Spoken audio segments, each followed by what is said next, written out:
Hello and welcome back to Devil's Gambit. We will be continuing where we left off, which, if you recall, is after finding some interesting information about Ranzkai and Cadgan. Namely that it appears that Ranzkai is interacting with, maybe whispering in Cadgan's ear. Whether or not it is a voluntary thing or not, like it is with Hector, is yet to be seen. We also saw Hector and Cadgan have like their little moment.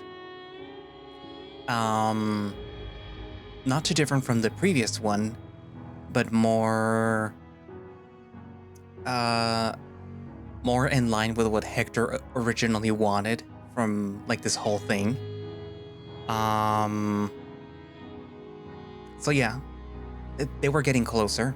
Now it turns out that Ranzkai is whispering into Cadgan's ear, and he may have something to do with what's going on. So yeah. I mean, there was other stuff happening in Cadgan's birthday party, like the dragon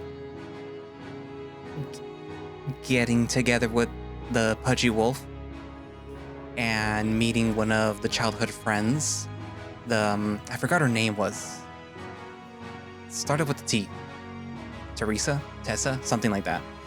And we also saw, I forgot the other, there was another wolf who was picking a fight before, but yeah. Anyways, so yeah, I guess without further ado, let us continue Devil's Gambit. Act 2, Chapter 6, Borne of Blood. The forest claws at my arms and legs as I dash towards the river. The usual birdsong is drowned out by my heaving, heavy footsteps and the storm raging within my skull. I barely maintain my balance when I stop by the river. In a second, I'm picking up the pace again, this time downstream. Rannai's old ritual site comes into view, and so does a crowd of around 5 wolves. My heart sinks in dread. Then is it true? But why did this happen? Ranzkai and I were here just a few nights ago. It couldn't be because of that, could it? No, wait. They must be here just to see if the rumors are true, right? Oh, Hector. But what a pathetic excuse that is. Just look at the amphitheater and how it towers over them. Indeed, once I set my gaze upon the tall stone pillars, the truth becomes clear. Deep purple haze leaf vines spread around them, like tendrils threatening to pull the stone out of the earth. And, as if to remove any false sense of security, the tendrils fade in and out, moving and pulsing in that impossible way that I only witness in the valley's haze leaf.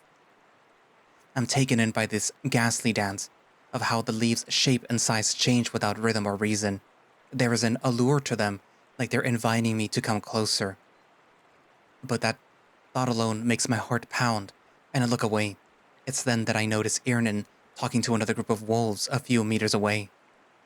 Cadgan is among them, staring at the haze leaf-covered pillars, hands balled into fists.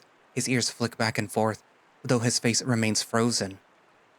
Then his ears perk up and he turns around, allowing me to catch a glimpse of his steely gaze. Sir, look over there. Damn it, what now? Lion guards march along the river towards us, holding their spears upright and wearing stone-like expressions. I get a distinct feeling that I can either move out of the way or get trampled, so I pick the former. The wolves appear to have the same feeling and move aside as well.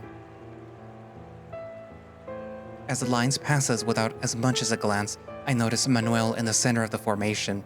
Though I can't see his face from this side, I can tell that he's entranced by the haze leaf.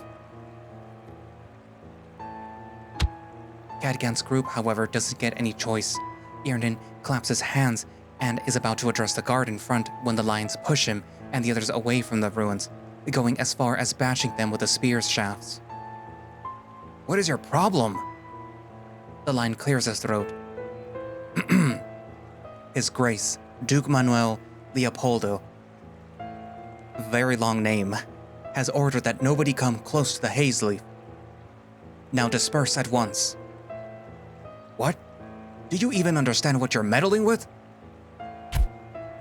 Irnan tries to look past the guard at Manuel, but the lion shoves him back. Cadgan catches him in the nick of time, saving him from a nasty fall. This does little to stop the priest, however. he slips from his apprentice's hands and gets back in the lion's face.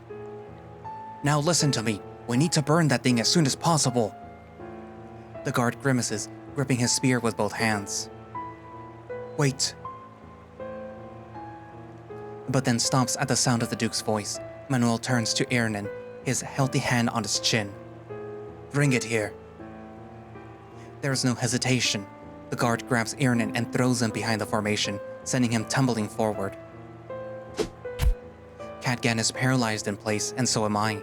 In that split second, a rush of thoughts cross my mind. Concern for Irnan's safety, fear for what's about to happen, and a wave of disgust as I see how quickly, how naturally, the guard did it. A lion carrying a case approaches Manuel. The Duke opens a case and produces from it a large glass jar. Another guard takes it and places it in front of Irnan, who still is trying to get up. "What is this?" "Silence. You will collect the samples." My blood is boiling, and I feel my nails digging into my right arm. "Wait, you can't. If he inhales a haze leaf, it'll drive him delirious."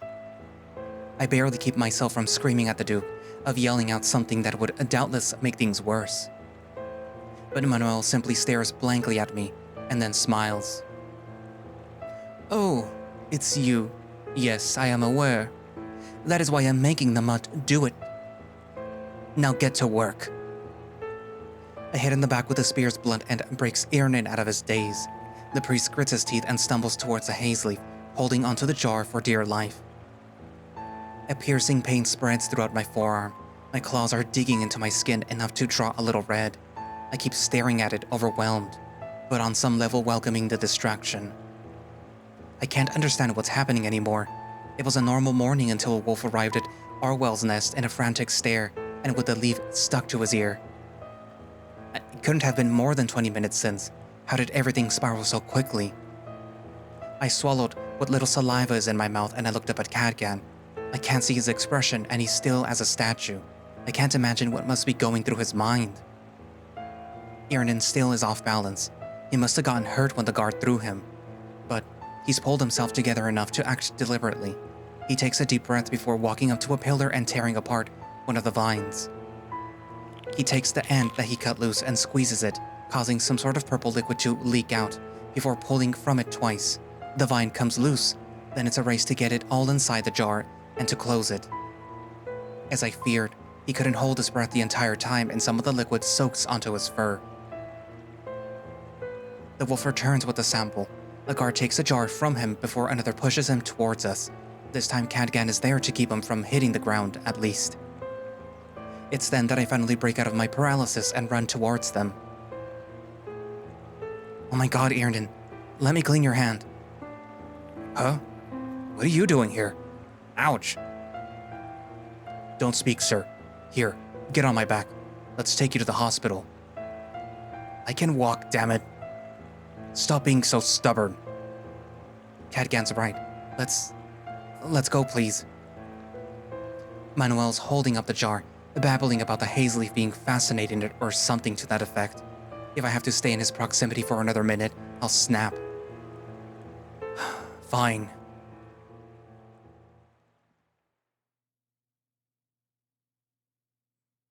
Surprised gazes fall on us when we arrive at the main ward, but the response is prompt.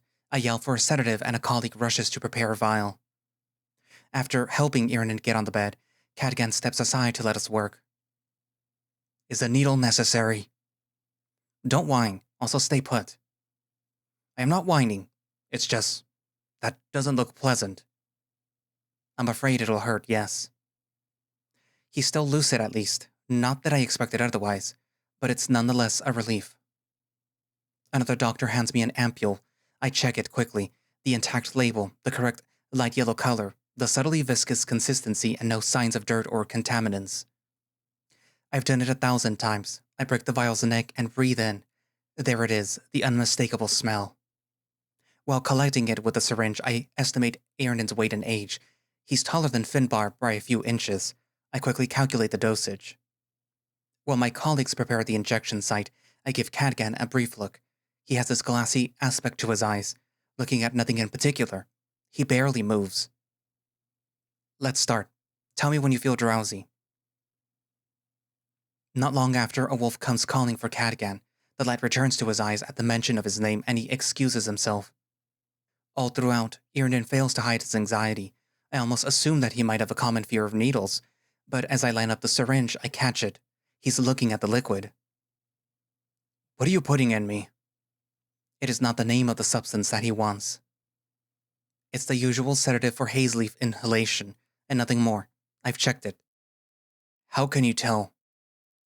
I'm good at my job. To my surprise, Irnan's shoulders relax along with his breathing. He does not move his arm away as I position the needle. But how can you tell? The color, the consistency, the scent. I prepared this kind of sedative before. I know exactly how to identify it. And Irnan keeps looking at me, still apprehensive but growing calmer.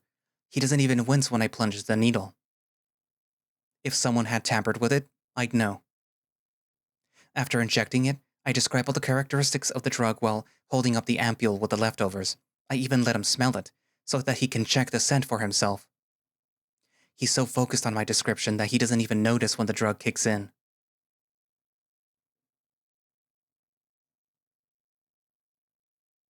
Once he's stable and safe, I walk outside and see Cadgan talking to some other wolves by the stables. He notices me and tells the others something before heading towards me. Hector, is Irnan all right? Yes, he's asleep right now. Oh, for how long will he be like that? Hard to tell. Assuming he didn't breathe in the hazely fumes for long, the sedative dosage I injected should be enough, and he would be safe to wake up tomorrow. Though I'll probably keep him in the hospital a bit longer, just to make sure his coordination isn't impaired. A man his age can get seriously injured if he trips and falls. Worse, if it's a guard pushing him around, but I hold that in. How are you feeling? I don't know. It's almost as if he had forgotten himself. It takes him a moment to formulate a proper answer. I think I'm getting a migraine. My ears are ringing. I felt dizzy before when I came outside and things calmed down. Without thinking, I lay a hand on his forearm. I'll make sure Irnan is all right. You don't have to worry about that. He sighs. Part of the tension in his shoulders disappears, but not all. His gaze shifts towards the stables. Hector, have you ever met an Inquisitor? No, I've only heard stories. Why? The wolf steps closer and whispers. The haze leaf in the forest. Why it appeared is a mystery to me, but I do know that it's not something that should happen. That's a bad omen, Hector. And I can make a good guess on why Manuel is so interested in it. To him, it must be proof of demonic activity, or at least something just as bad. Then the Inquisition will get involved?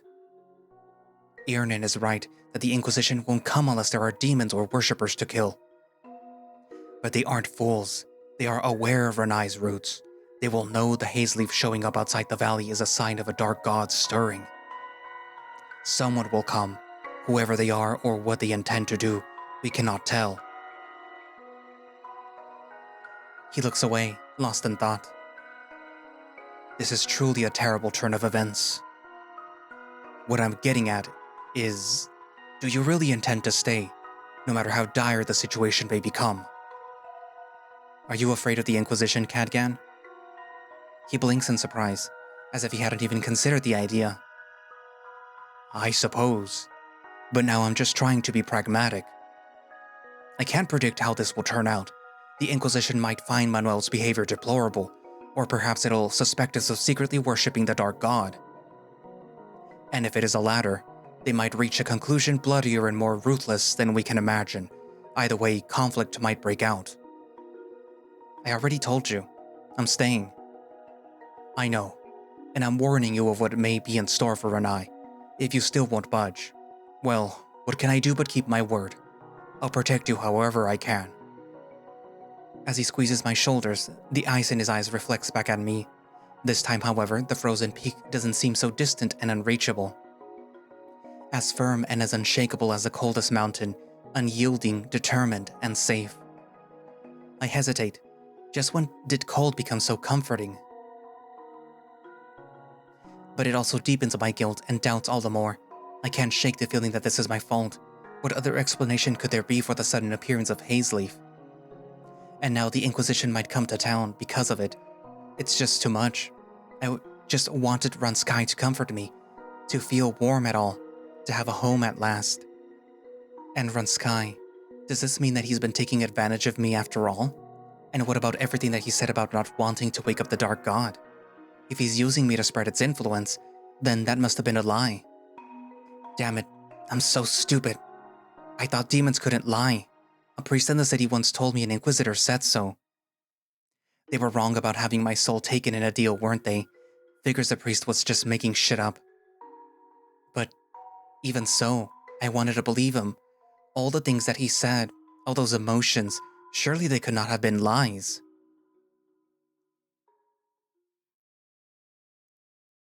I open my eyes and stare at the dark ceiling of my room. I'm not getting a wink of sleep tonight. Even in the darkness, it feels as though I'm staring right into the sun. Visions of the day keep drifting into my mind. The Hazeleaf covering the pillars, the guards harassing Irnan, that damned Manuel with his jar of Hazeleaf, the Inquisition. What would have happened had I intervened more forcefully around the Duke? Could I have stopped him from forcing Irnan to harvest the leaves? Maybe he would have forced Cadgan to do it then, or even me. We are younger, healthier.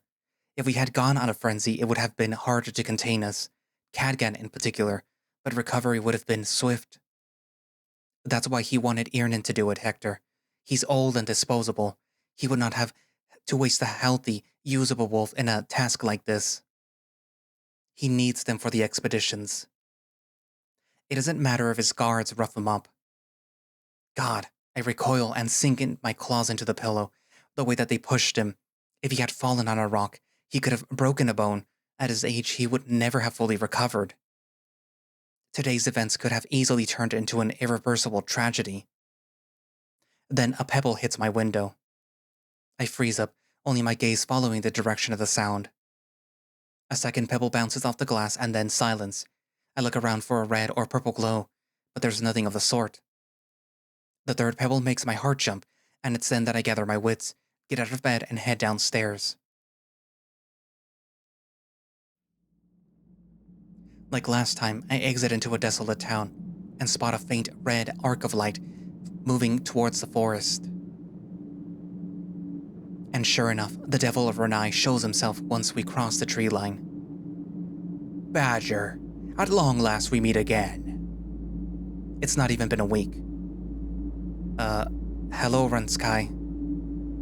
My, is something troubling you? You seem sadder than usual. You already know what it is, don't you? The demon shows me a meaningful grin. Indeed. The Hazeleaf growing in the ritual site, is it? Truth be told, that caught me off guard as well. Really? But the Hazeleaf originates from the valley. Couldn't you control it then?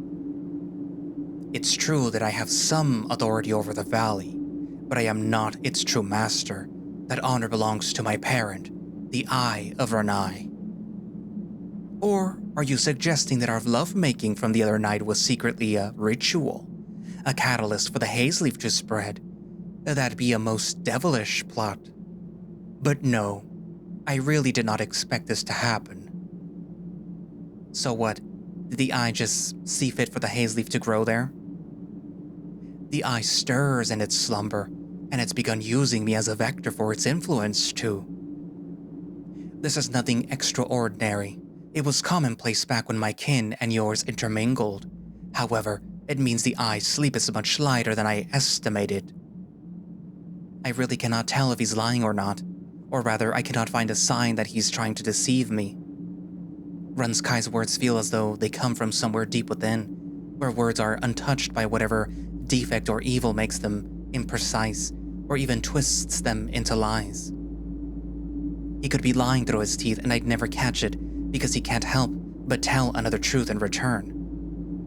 Or that's the impression that I get anyway. When I was naive and young, I thought that the body's language was imprecise, and that words existed to clear up the little misunderstandings that came with that. But often the opposite is true. People will say one thing and then do the other, and the truth is often in the space between those. A lord might claim to care about his peasants, to want to protect them, but when he rules them with an iron fist while drowning them in taxes, it's obvious what he cares about is that they continue working their plot of land. Perhaps the truth about Ranzkai is somewhere between his words and deeds, too. In that case, as to whether I trust him or not, the answer is obvious. Now, Hector, let's get to the actual reason that I'm here tonight. Before I can protest him changing the topic, he places a finger on the top of my lips. Yes, you possess that thirst for knowledge so typical of mortals. Trust me, all your questions shall be answered tonight, but we might as well have some fun in the process. What do you have in mind? I knew a quick path to the ruins in the valley's threshold. Why don't we explore them together? Who knows, we might find something interesting. Ah yes, following a demon into the isolated ruins of a fallen civilization. Every night Ranzkai shows up, he seems to pull me closer and closer to the valley. He could be luring me into some sort of trap or trying to spirit me away, but from his voice and what experiences I've had with him, it feels like he's just playing with me. That's how it is, isn't it? He will look down at me like I'm a tasty morsel of meat, say the most degrading things, and treat me like an object, but it never feels truly evil. Alright, as long as you keep your word. Naturally. Now follow me. The demon envelops my hand with his and pulls me along. I'm struck and silent by how warm his touch is. Suddenly the sensations from when we lay together come back to me, and all sorts of ideas of what he could attempt in the privacy of the valley's ruins pops up. Cool your head, Hector. At this rate, you'll become more of a fiend than the demon himself. What's wrong? It's nothing. Are you scared? You should be. Perhaps this time I'll kidnap you and keep you all for myself. My heart skips a beat, and I curse under my breath. The forest gives way to crumbling ruins, and we walk down what I can only assume to be a former road of a once prosperous town. I thought little of it at the first time that I was here, but after seeing the forest shrine, I can picture what this place looked like in its heyday. Countless houses built of stone, like small castles, nothing like the wooden huts that I'm used to seeing in Oblin and Rannai. Wolves, or would it have been demons, walking down the same road, on their way to work or perhaps to trade. There can't be much farmland in the stretch between the forest and the valley, so I figure if this wasn't inhabited entirely by demons, it was a city of traders. Unless the land back then wasn't as hostile and they could grow crops here. We go up some steps and reach what seems to be a plaza. Before us are the remnants of a fountain, overlooked by a tower that has endured the test of time better than most other buildings. At first, I wonder if it's used to be an observation tower, but it actually reminds me more of the town's shrine, just made entirely of stone. The architecture is identical. Fascinating, isn't it? Ranzkai swiftly steps inside, and not wanting to be left behind, I run after him. The demon has his arms crossed and one hoof on top of a rock, looking at the stars through what is now more of a hole than a ceiling. You know, Badger, we would have fit in the old Rannai. Demons and mortals walking side by side. That used to be the norm. How far Rannai has fallen, reduced to little more than a sad colony. The once proud wolves whom I can held as equals, as family, now bow their heads to a butcher of a tyrant. Wait, are you saying that this used to be Rannai, right in the valley itself? Not quite. The original Rannai, where the wolves' ancestors flourished, is in the valley's heart. This was more of a temporary settlement before me and the valley chased them off. Even knowing how open they are about their demonic legends, that's incredible. And yet, it's true. Not that it matters anymore. In the end, the wolves proved unfit to guard the eye, and now they're too weak to even resist the Duke. I will protect them from the worst consequences of their neglect. The eye shall not awaken under my watch, but there's nothing to do about the misery that they've brought up upon themselves. I don't think that they had a choice, Ranzkai. Slowly he lowers his gaze and his ears flutter. Then he chuckles as he looks back at me, gritting his teeth through his smile. They did. And they do. Oh yes, they do. As long as they have claws and fangs, they do. Should the townspeople butcher the Duke like cattle, no matter the consequences? Or does he mean something else? I can't blame the people of Rannai for not taking the risk. Grandpa did exactly that, and even if ultimately things improved afterward, the price was steep. As much as I dislike Grandpa, I'm not sure that I've had the courage to do what he had to do. But did it mean anything to Oblon's survival? Even with our previous lord overthrown, the plague ruined Oblon just the same. His sacrifices meant little for our town's survival, but it allowed my father and I to lead better lives. Perhaps that is what Ranzkai is getting at. The demon's tail gently wags as he walks out of the decrepit building and further down the road. Did you also live in old Rannai, Ranzkai? He wraps his necklace around one of his fingers, thinking. I was only born after the wolves abandoned it, so I didn't get to experience its glory days. However, I saw glimpses of it through the memories of the other demons that were sacrificed to create me. Sacrificed? I stopped dead in my tracks.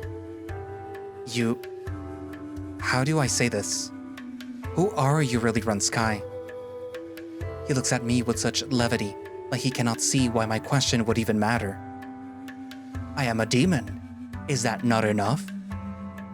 Not really. I want to know more about you. I know.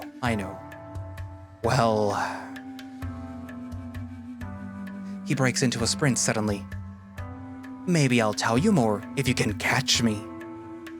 But wait! I go after him, but trying to catch him is like chasing my shadow. I can never get close enough, and just when I think that I have him cornered, I make a turn and he has vanished, only for him to reappear behind me. Eventually, I see him go into what was probably a house, and I hear his hooves as he goes upstairs. I've got him. He's got nowhere to run now. I climb to the roof and then, he's nowhere to be seen. Below me are ruins and the valley starting not too far away. I glance at the mountains and I swear their eyes are blinking at me. Damn it, using magic to escape is too unfair. I'm about to turn back when suddenly I'm hugged from behind. A small scream escapes my throat and then I see Ranzkai's grinning face right next to me. Caught you. What? I was the one chasing after you. The predator becomes the prey. When did I say that I couldn't catch you two? Even in nature, prey will strike back, Hector. Or do you think that the hooves and horns are all for show? I giggle as he squeezes my belly, making a half-hearted attempt at breaking free. But he wants more than just to tickle me, judging by one of his hands going lower and lower. Well, wait. What is it? If we have... Will Hazeleaf grow here as well? I have a countermeasure for it, this time, courtesy of the ancient wolves of Rannai and their dusty old tomes. He steps away, each step following a rhythm. Slowly he takes off piece after piece of his attire, turning around as if to call attention to every centimeter of his body. When he gets to his loincloth, he stops and shoots back a piercing look.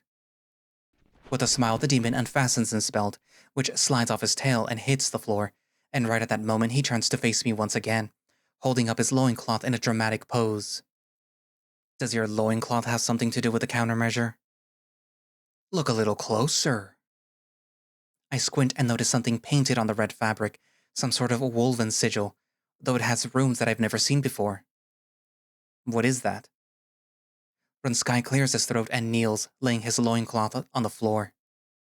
Since the eye is using me as a vector, it may be impossible to ward off its influence. However, the ancient Rannanian wolves devised a sigil to use that influence against it. You don't seem very convinced.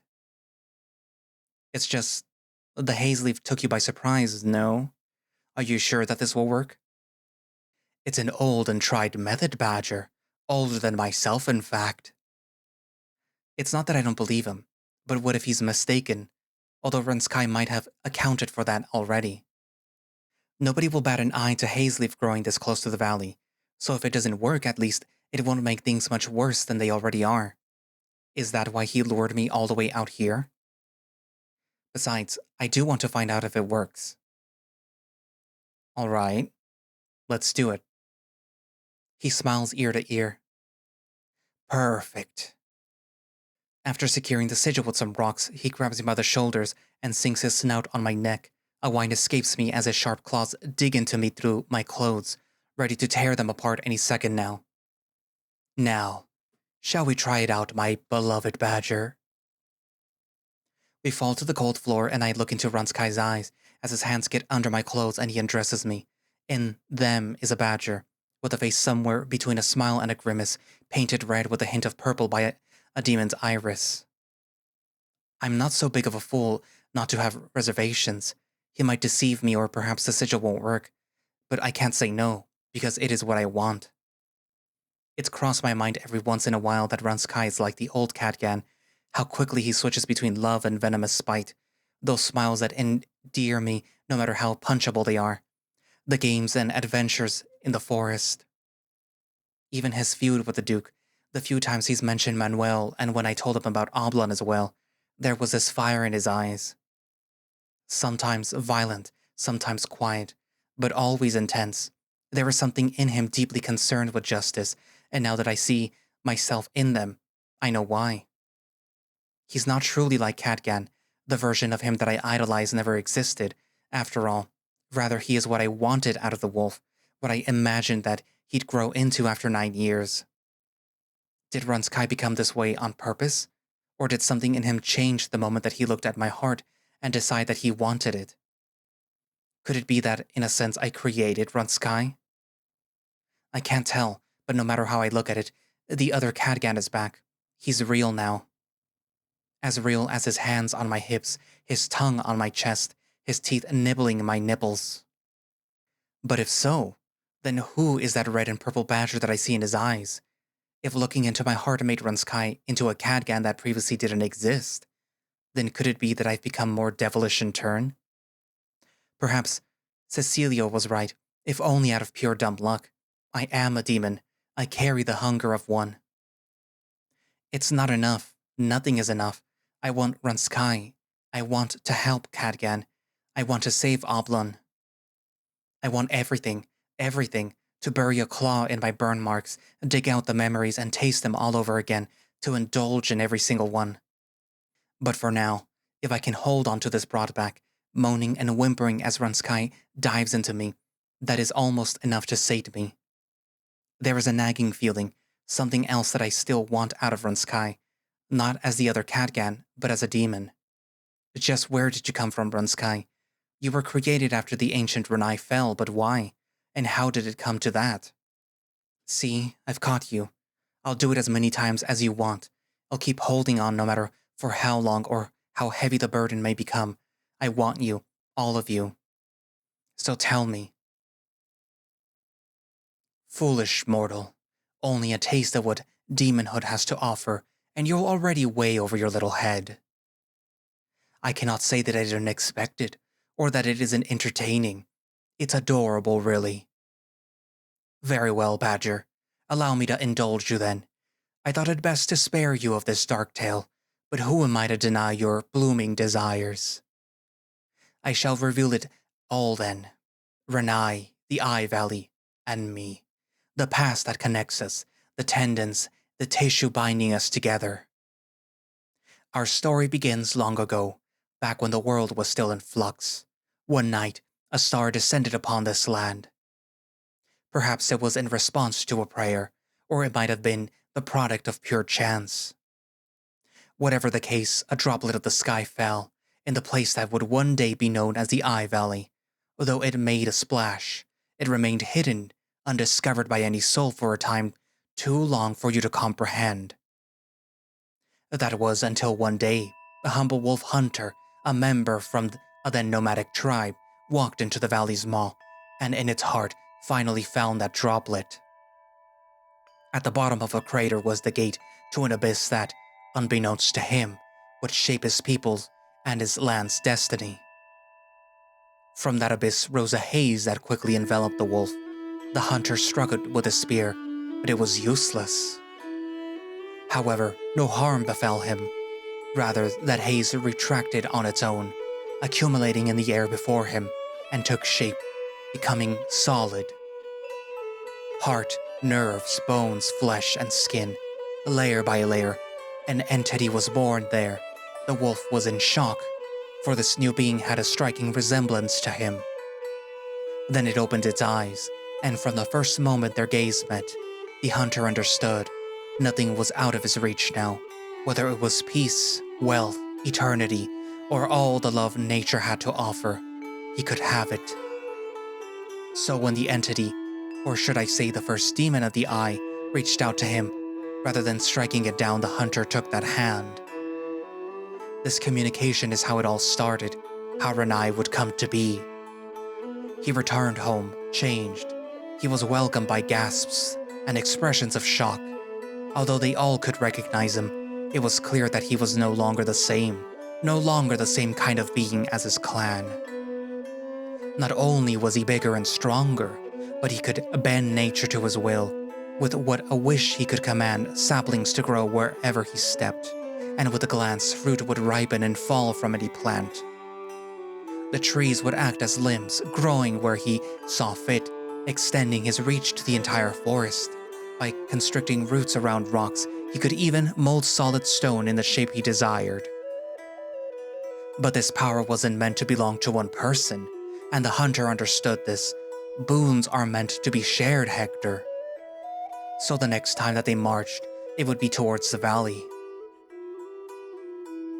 There, all of them basked in the eye's glory, and more of my kin emerged. Together they transformed that crater into a city, and on top of the eye's abyss, they erected a temple in its honor. For a time, the two worlds coexisted in peace. The eye then drifted in and out of slumber, mustering efforts to spread and grow. The wolves sang it a lullaby every time. The sigil we used tonight was one of the many forms that song took.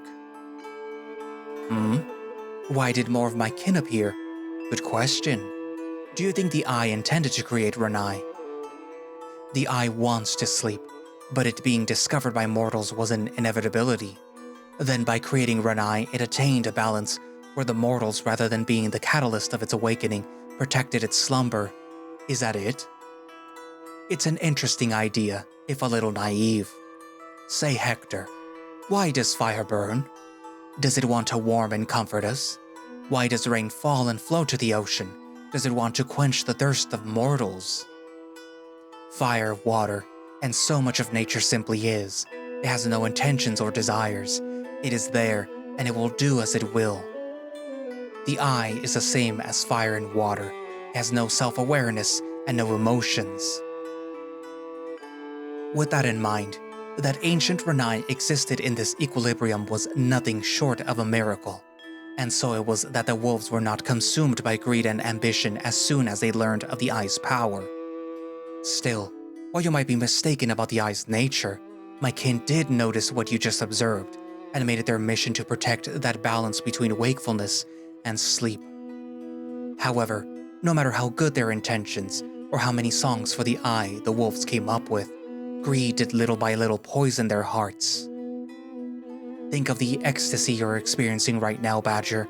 How I imagine how the wolves of the old Rannai must have felt, becoming stronger, changing themselves and their environment to their liking.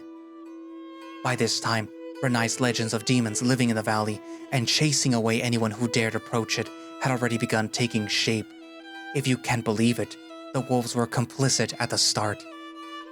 So imagine this once humble tribe becoming so powerful that it could now fight back against swords, spears, whatever you threw at them. Imagine how terrified they were of losing that power.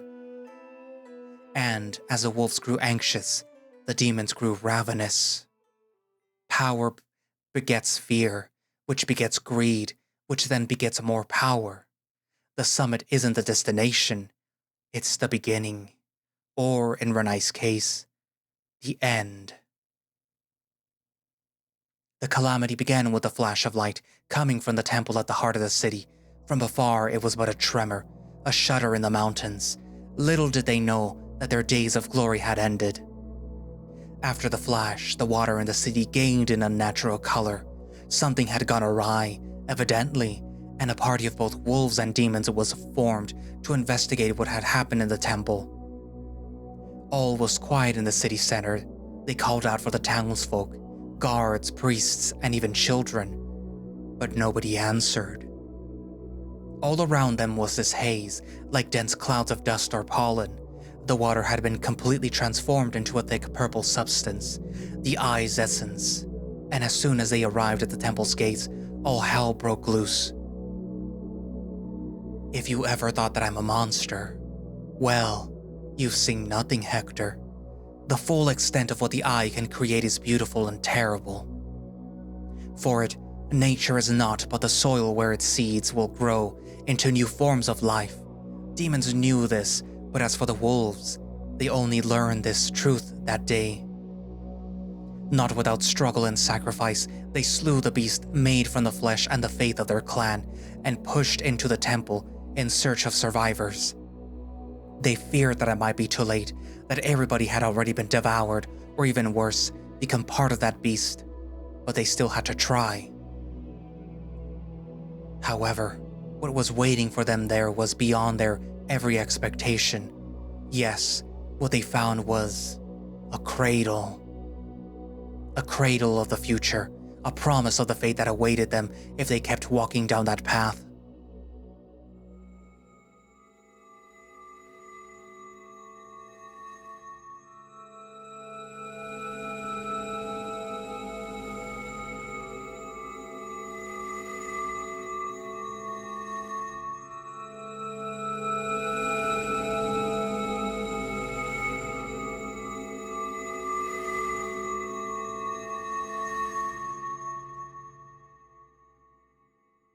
The greed, the madness that had taken over the wolves.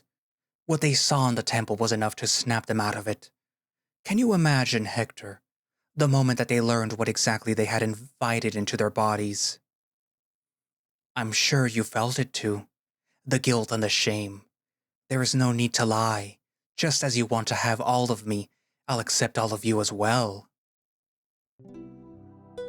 Back to the story. There was nothing that they could do for the priests, but more importantly, it had become obvious for the both wolves and demons that the dreamlike life that they had enjoyed in Rannai couldn't last. They came together one last time to say goodbye to both the Eye and their city. The wolves sang their last lullaby before leaving the valley. The demons remained behind, lost without the wolves that had once given them shape, abandoned. However, unbeknownst to everyone, the blood spilled during the calamity flowed through the city's canals and into the temple, and there it mixed with the Eye's essence. This caused a shift in the demons. What my kin did next, I cannot tell if it was out of their own volition, being lost without the wolves, or if because the Eye willed it. The Eye had been sealed, but a pool of its essence remained accessible in a different chamber in the temple, the one the blood had flown into. They headed there, basked in the Eye's light, and returned to being pieces of its essence, nourishing me. Their consciousness were absorbed into mine until only simple ghosts of their memories remained. And that's how I came to be. I was nothing but a mind at first. How many days and nights passed before I could blink, move my fingers, arms, and legs, I cannot tell. By the time that I broke out of the lake, they were all gone. Not another demon was left, and the wolves had gone and settled in the valley's border, afraid, but not quite ready to let go yet. For years I wandered the old Rannai all on my own. Wherever I looked, names and vague faces would appear in my mind, warm like the morning sunlight, recollections from my kin. Throughout them, I learned a little about the people that used to live there, and about the calamity that befell them. But what truly stayed with me was the sense of love and loss. Neither belonging to me, not fully, but I knew this. What had been built there would never exist again. It was my mission to stop this ruinous tale from repeating itself. I lean onto Ranzkai's shoulder. It's almost a reflex. The moment he wraps his arm around my shoulders, I'm resting my head against his. What do I make of all of this? Rationally, it does little besides reinforce what I already knew about the Dark God. But the true relationship between the demons and Rannai is too much for me to process right now. Before I realize it, I'm staring at his face, almost as though seeking guidance. But he seems so very distant. If Cadgan is a mountain, then Ranzkai might as well be a shooting star, alone in this pit of a world, capable of only looking up at the past that he should have belonged to, only to have arrived too late to experience it. But maybe, just maybe, it can still exist. As long as I can reach out and touch his hand, intertwine our fingers together, it can still exist. It's not glorious, nor is it worthy of a legend. Ours is a small and fragile world, but it's ours. It is home. Ranzkai blinks and turns to me with a smile. Why the long face? I could ask you the same thing. Oh, please. The last thing that I need is you, of all people, to give me pity. He rubs my shoulder and plants a kiss on my forehead. Then, with that devilish gleam back in his gaze, he contemplates our surroundings. No sign of haze leaves so far. Good. Incidentally, Hector, do you still want to be with Cadgan? I open my mouth, but my mind is blank. I wasn't expecting that all of a sudden. It's so easy to forget that he can read my thoughts. The devil notices my silence and grins. What? Did you think that I wouldn't notice? Is that a problem? A problem? Please. It's just amusing. The more I give you, the more you want to take. So typical of a mortal. So, what are you planning? Planning? I don't know. He wants me to, but... He looked so scared. We kissed yesterday, and even then he seemed afraid. I know it's the weight of everything happening around him. I want to be there for him, but I don't know what to do. God, the worst thing that could happen would be me becoming another burden. Maybe all of this is a mistake. Ranzkai remains silent, and soon I realize that he's waiting for me to continue. And when I don't, he raises an eyebrow, looking somewhat disappointed. That's all? By the eye, you're so shameless around me. But then you'll let these little details stop you with Cadgan? No wonder you fell prey to me. Well, at first I wasn't even sure that he liked me. The demon suddenly stands up, throwing his arms high up. Why not? Don't you know him like the palm of your hand? And the back, also? Where is all this hesitation coming from? He holds his open hands up, turning them around and around. He clutches them into fists. Could it be guilt? Guilt? Yes. That might be it. I had abandoned my best friend, the love of my life, for 9 years while thinking that he had nobody else left. It doesn't matter why I did it, or that I thought that it was for the best. It doesn't change that fact, or how I feel about them. What do you think that I should do? The way this world works is simple, Hector. If you want something and you have the chance to seize it, then you take it, or else you'll regret that moment deeply. If you let your regrets burden you until you can no longer step forward, you will always be miserable. But, I must say, aren't things going rather well for you now? A few days ago, you were heartbroken, but now you've made up and even shared a tender moment. Perhaps all that prude needs is a little time. Or if you're impatient, a little push. Just like you did. I blink, and with a sigh, I look up at the stars. Maybe so. And on that note, we dress up and head back to Rannai. I am mostly silent as Ranzkai's words swirl around in my head. Once the town comes into view, the demon stops and crosses his arms. Hector, there is something that you must know. What is it? The Duke will restart his profane expedition any time now, so for the foreseeable future I will focus on thwarting his efforts. That means that we won't see each other for a few nights. Recently it's been easy for me to forget, but the one sabotaging the expedition, the one hurting all these wolves is Ranzkai.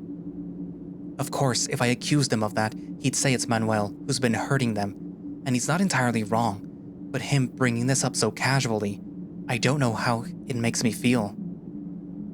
Oh, well, please don't be too rough on the townspeople. What an idiot. What am I even saying? I am not killing them, am I?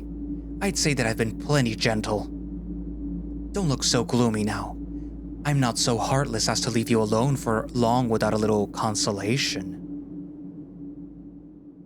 Before I can ask what he's up to, he once again removes his loincloth and holds it in front of me. Here, something to remember me by. Without a single word, almost instinctively, I reach out and grab it. Ranzkai couldn't look more satisfied if he tried.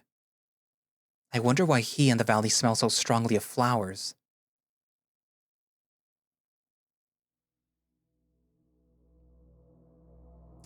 So, thankfully there wasn't much that I had to censor. So, we got the backstory of Ranzkai, how he came to be, and we're assuming that he is telling the truth. Even though Hector is still on the fence about that, because, I mean, he could just tell you a half-truth, or he can just tell you another truth to cover for the lie that he doesn't want to say. Or not even that he doesn't want to say, the one that he can't say. I am curious if when Cadgan was going or drawing like a blank, or so he was sort of zoning out, if that was actually Ranzkai speaking to him. I am not entirely sure if I would trust Ranzkai about the whole, like, oh, well, you know, what we did accidentally caused some of the haze leaf to grow in, you know, the ritual area, because of the scene where when they're doing it and when they finish it, it shows the haze leaf growing from the fluids. And if I could show it to you, I would. But unfortunately, it is a scene that it is censored. So, and it's not even censored by me, it's censored by the developer. So it's like, it's one of those scenes, you know, you can't show it. So you literally only get to see like the bottom part of it, like something coming up, but you don't see that it like starts growing like the haze leaf, like literally directly underneath Hector. But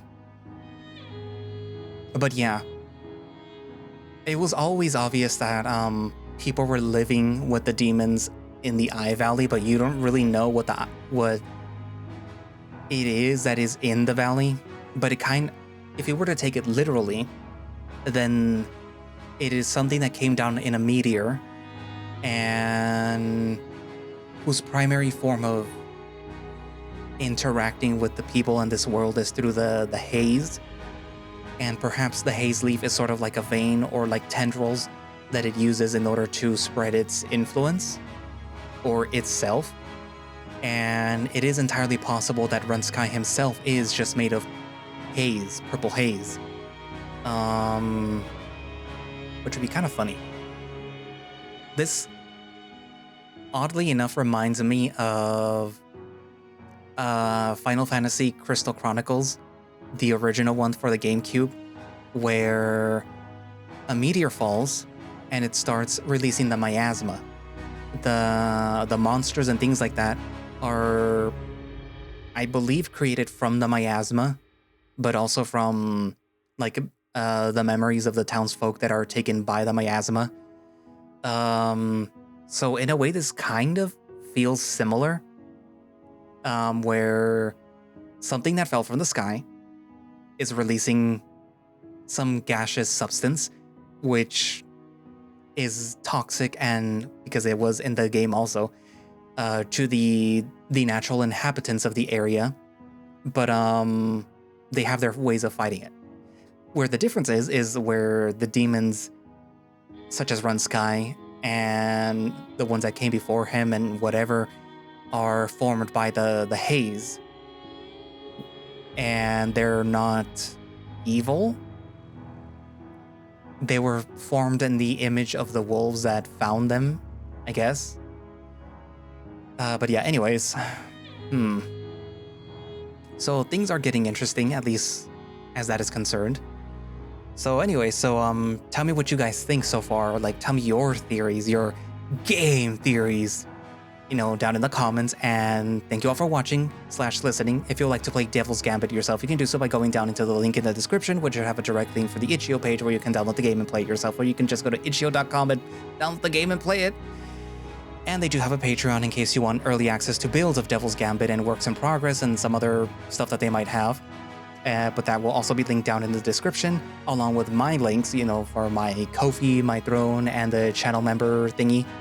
In case you want to become a channel member and, see the videos that I put up before they go public, because all these videos are scheduled before then. But the people who are channel members of the second tier, they get to watch these videos before then. So yeah.